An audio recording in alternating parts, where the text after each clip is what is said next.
তো welcome back to my channel Rinki's lifestyle. Good morning বন্ধুরা, তোমরা সবাই কেমন আছো?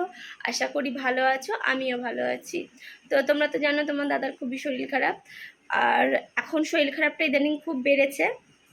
তো দেখো, আজকে সারাদিনের ব্লগটা দেখতে হয়তো বা তোমাদের খুব ভালো লাগবে। তো আমার সাথে থাকো, পাশে থাকো।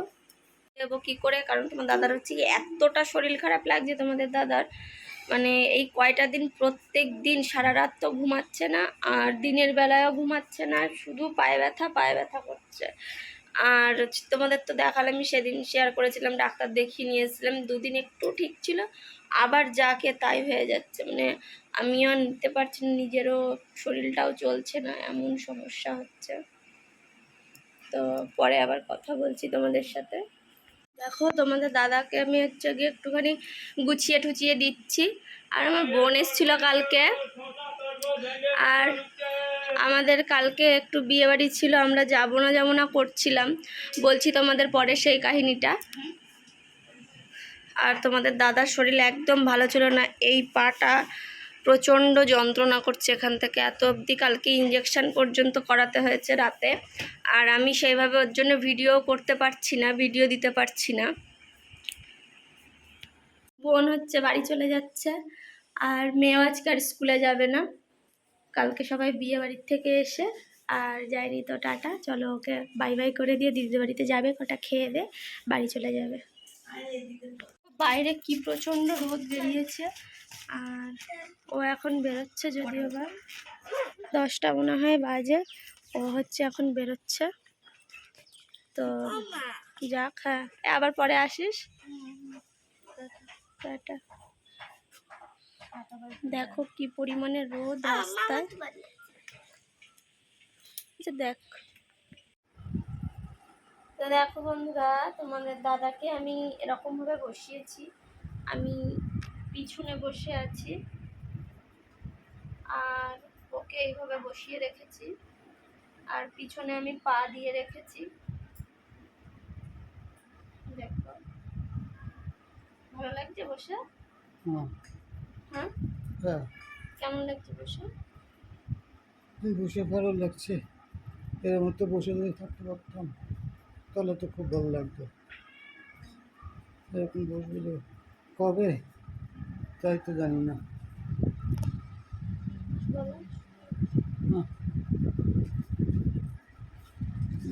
কতক্ষণ ধরে বসে রয়েছে?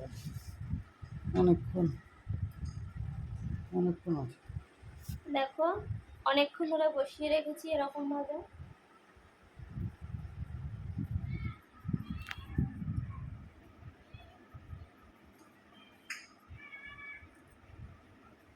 দেখো সাইডে আমি পিছনে বসে আছি, আমার পা এরকম ভাবে দিয়ে আর মাথা দিয়ে, আর মাথাটাকে আমার মাথার উপরে হেলান দিয়ে রেখেছি, আমি এরকম ভাবে রয়েছি। তো এরকম ভাবে বসিয়ে রাখলে ওর একটু ভালো লাগে। তো চেষ্টা করছি, কতটা কি ইমপ্রুভমেন্ট পাবো সেটা তো জানি না, বলতেও পারছি না, চেষ্টা করছি। আর চেষ্টায় তো সব কিছু চেষ্টা করে যেতেই হবে যতটা পারবো। দুপুরে ভাত খেতে পেরেছিলে তুমি? আমার পায়ে যন্ত্রণা, আর সারা রাত পায়ে যন্ত্রণায় ঘুমাতে পারে না, এমনিতে দুপুরবেলায়ও ঘুমায় না, রাতেও ঘুমাচ্ছে না, তার জন্য এরকমভাবে বসে রয়েছি, একবার এপাশ একবার ওপাশ করে দিচ্ছি, যতটা আর কি করে দেওয়া যায়। তো যাই হোক বন্ধুরা, আমি অনেক দিন ভিডিও দিতে পারছিলাম না, কারণ আমার শরীরটা সত্যিই ভালো ছিল না, রাতে ঘুম হচ্ছে না, চোখে ব্যথা করছে, তো ভিডিও দিতে একটু দেরি হচ্ছে। তোমরা কিছু মনে করো না, আমার পাশে থেকো, আমার পাশে একটু থাকার চেষ্টা করো, পাশে থেকে তোমরা আমার চ্যানেলটাকে সাবস্ক্রাইব করে দিও। যতটা তোমরা পাশে থাকবে সেভাবেই তো এগোনো যাবে, তোমরা তো জানোই তোমাদের দাদার এরকম অবস্থা। ডাক্তার যেখানে বলছে 99% কতটা কি হবে সেটা বলা যাচ্ছে না, তাও আমাদের চেষ্টা তো করে যেতেই হবে। কতটা কি উঠে বসবে সেটা বলতে পারছে না, হাত দুটো উঠবে কিনা সেটাও বলতে পারছে না, বলছে একমাত্র ভগবানকে ছাড়া কোনো গতি নেই, আর ফিজিওথেরাপি করে যেতে বলছে, এটাই। তো তো এই তোমাদের সাথে আমি আবার একটু পরে কথা বলছি, আমি একটু শুয়ে নিই, আমার হাতে আর পায়ে খুব ব্যথা করছে। দেখো তোমাদেরকে তখন আমি নিজে নিজে ফোন ধরে ধরে দেখাচ্ছিলাম, তো পুরোটা বোঝাতে পারছিলাম না। এই যে দেখো আমি যেভাবে বসিয়ে রেখেছি, এইভাবে বসিয়ে রেখেছি। আর বসতে তো ভালো লাগে, সেটা তো বুঝতেই পারছো, কিন্তু সবসময় তো বসানোটা সম্ভব হয় না, তাও চেষ্টা করেছি। দেখতে পাচ্ছ এই যে আমি আমার হাঁটুটাকে এরকম ভাবে দিয়ে, আর ওকে হচ্ছে এরকম ভাবে নিয়ে, আর মাথাটা আমার মাথার উপরে দিতে বলেছি।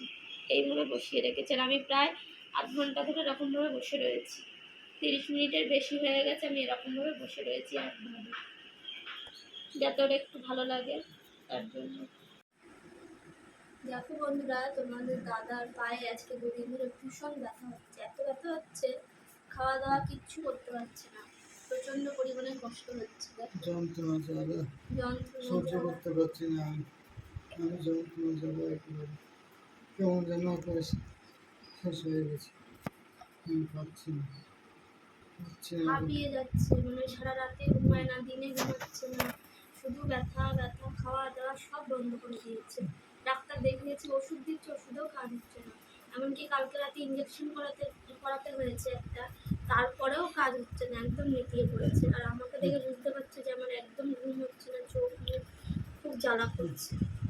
তো তোমাদের কাছে একটাই কথা বন্ধুরা, তোমরা সবাই দেখছো, আমি দেখছি, অনেক মানুষ দেখছে, কিন্তু কেউ লাইক কমেন্ট শেয়ারও করছে না, আর হচ্ছে কেউ সাবস্ক্রাইবও করছে না। তো তোমাদের কাছে একটাই প্রার্থনা বন্ধুরা, তোমরা তো আর কেউ টাকা দিয়ে তো আর হচ্ছে হেল্প করতে চাইছি না, বা কারোর কাছে টাকা চাইছি না, একটু যদি সাবস্ক্রাইব করে দাও তাহলে হয়তো বা আমার পরিবারটা বেঁচে যায়। গরিব পরিবার আছে, যদি পারো সবাই একটু সাহায্য করো, একটু সাহায্য মানে সবাই সাহায্য মানে সাবস্ক্রাইব করার কথাটাই বলছে। তোমরা তো সবাই দেখছো, অনেকেই দেখছো, এটা তো তোমাদের কাছে খুবই খুবই ধন্যবাদ, কিন্তু কেউ সাবস্ক্রাইব করছো না। আমি এদের পাশে দেখাইছিলাম, আর আমাদের সেই পড়ে গেছি। আমাদের আর্নিং মেম্বার এই একজনই ছিল, এবার সে পড়ে যাওয়া মানে তোমরা জানো আমার তো একটা 10 বছরের ছোট মেয়ে আছে, তাকে কিভাবে কি মানুষ করব সেটা তো তোমরা বুঝতেই পারছো। মানে আমিও বেরোতে পারছি না এদেরকে রেখে। তাহলে তোমরা যদি একটু সাবস্ক্রাইব করো, ক্ষতি কি বন্ধুরা? একটুখানি তো তোমরা একটু করতেই পারো, লাইক কমেন্ট শেয়ার সাবস্ক্রাইব, একটুখানি করতে তো তোমাদের কাছে মানে কি বলবো, খুব খুব টাকার খরচা হয় না, এটুখানি তো করতেই পারো, একটা পরিবারের পাশে থাকো। দেখো কত লোকে তো কত কিছু করে ভাইরাল হয়ে যাচ্ছে, কেউ নোংরামি করছে, কেউ কন্টেন্ট করছে, যে যার মতো করছে, কিন্তু এরকম একটা পরিবারের পাশে যদি তোমরা একটু সাবস্ক্রাইব করে দাঁড়াতে পারো, মানে আমরা তো তাহলে আমাদের পরিবারটা খুবই বেঁচে যায়। আর এই আর্নিং মেম্বার বলতে তোমাদের দাদাই ছিল, আর আমাদের আর্নিং তো বন্ধ এখন পুরো, আর যেটুকানি যা ছিল সবাই দিয়েছে, সেই করেই চলছে। আর কি করে চলবে এরপরে তাও তো আমি জানি না এখন তাহলে কি করে চলবে তোমরা তো বুঝতেই পারছো। আর্নিং মেম্বার যখন শুয়ে পড়ে একটা বাড়িতে, তাহলে তার যে কি সমস্যা সেটা মানে সেই বাড়ির লোক ছাড়া আর কেউ বোঝে না। আর এই যে গরমের মধ্যে যে ওর আরও যে কতটা কষ্ট হচ্ছে, যে পাশে আছে একমাত্র সে ছাড়া আর কেউ জানে না। মানে এতটা কষ্ট পাচ্ছে, ভিজে গামছা দেখছো এই দিয়ে দিয়ে সারা দিন রেখে দিচ্ছি। তো যাই হোক বন্ধুরা, আমি তো তোমাদের এর আগেও বলছিলাম যে আমি ভিডিও দিতে পারছি না, একমাত্র এই একটাই কারণে। দেখো এমন একটা জায়গা যে তোমাদের কাছে সব কিছু খুলে বলা যায় মনের কথা। দেখো আমি মানে তোমাদেরকে বলছি যে আমি একটা বিয়ে বাড়িতে গেছিলাম, কিন্তু আমি যেতে বাধ্য হয়েছিলাম অনেকটা কারণে, মানে সে 4 মাস ধরে বলে রেখেছে, তাও আমি 8:30টার সময় গেছি। আর তোমাদের দাদাকে আমি মোটামুটি রেখেই গেছিলাম, ও বলছে তুমি যাও, এখন যাও। এবার আমি যদি না যাই, আমার দিদির মেয়ে, আমার মেয়ে, এদেরও যাওয়া হবে না, সেহেতু কারণে আমার একটু যেতে হয়েছিল, নইলে আমার যাওয়ার খুব ইচ্ছা ছিলই না। বুঝতেই পারছো, ওর শরীরটা ভীষণ খারাপ ছিল, ও বলেছে তুমি যাও, না গেলে খারাপ পাবে, তাই গেছিলাম। তো যাই হোক বন্ধুরা, তোমাদের সাথে অনেক কথা বললাম, আমার কষ্টের কথাগুলো বললাম। তোমাদের যদি মনে হয় যে হ্যাঁ তোমাদের এরকম একটা দিদি আছে, বোন আছে, এটুকানি ভেবে একটা পরিবারের পাশে শুধু একটু সাবস্ক্রাইব করে আর লাইক কমেন্ট শেয়ার করে তোমরা একটু আমাদের পাশে থাকো। তো আমার ভিডিওটা আমি এখানেই এন্ড করছি। আমার দেখার মতো এই আছে, সারাদিন যতই কষ্ট করালো আমাকে আমাকে খুব যত্ন করে, শনাক্ত করে খুব দেখো, সেই সেটুকু তোমরা জায়গা রেখো। হুম, আর কি বলবো, তো আমার জন্য ও নিজেই অসুস্থ হয়ে যাচ্ছে, নিজেই ঘুমাতে পারে না। তো যাই হোক বন্ধুরা, হুম, আমি আমার এই ব্লগটি আজকে এখানেই শেষ করছি। তোমাদের যদি ভালো লাগে লাইক কমেন্ট শেয়ার আর সাবস্ক্রাইব করে দিও, পাশে দেখো।